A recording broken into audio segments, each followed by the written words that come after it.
Merhaba arkadaşlar. Bugün sizlere Photoshop CS6'da yazı stili nasıl eklenir bunu göstereceğim. Ben de mesela örnek göstereyim size. Bende şunlar var. Ben bunları internetten indirdim. Mesela değişik değişik, mesela şu gibi bir şey.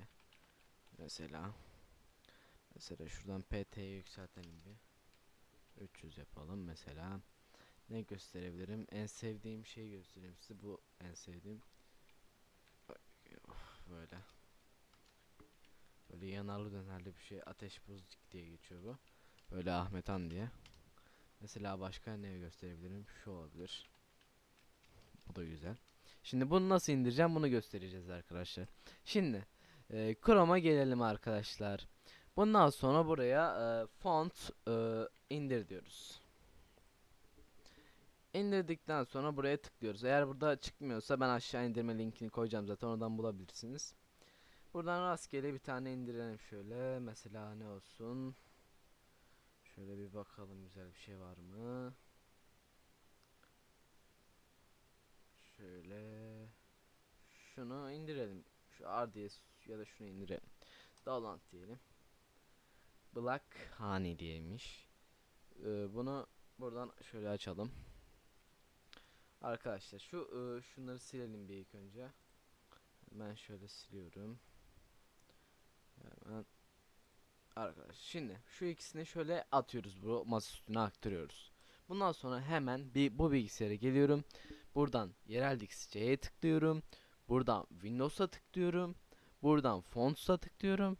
Burada zaten yazı tipi bir sürü var.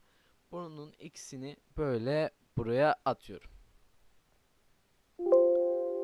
Aynen evet diyelim, zaten bir tanesi yüklüymüş zaten arkadaşlar. Mesela Black.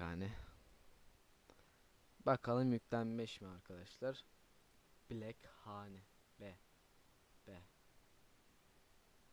B. B. B. B. B. B. Black Hane. Heh, burada arkadaşlar. Bu galiba bende yüklüymüş. Hemen size bunu gösterebilmek için başka bir şey indireyim. Şöyle şunu indireyim Oxygen diye. Hemen buradan açalım. Şöyle bir tanesini şöyle koyalım. Sonra tekrardan bu bilgisayarıma geliyoruz. Buradan yerel diksiyeye geliyoruz, Windows'a geliyoruz ve buradan da Fonts'a geliyoruz. Şuradan Oxygen'umuzu atalım bir tanesini.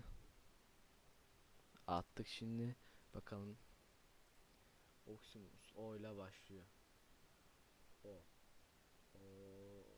Bakalım. O. Aa, burada arkadaşlar. Evet arkadaşlar, işte böyle iniyor. Oradan fonts'tan ekliyorsunuz arkadaşlar. Böyle işte mesela ne diyeyim, bakın.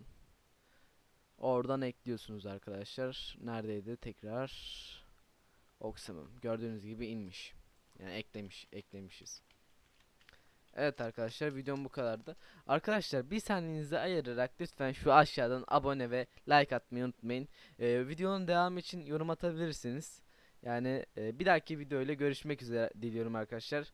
Umarım sağlıklı kalırsınız. Görüşmek üzere.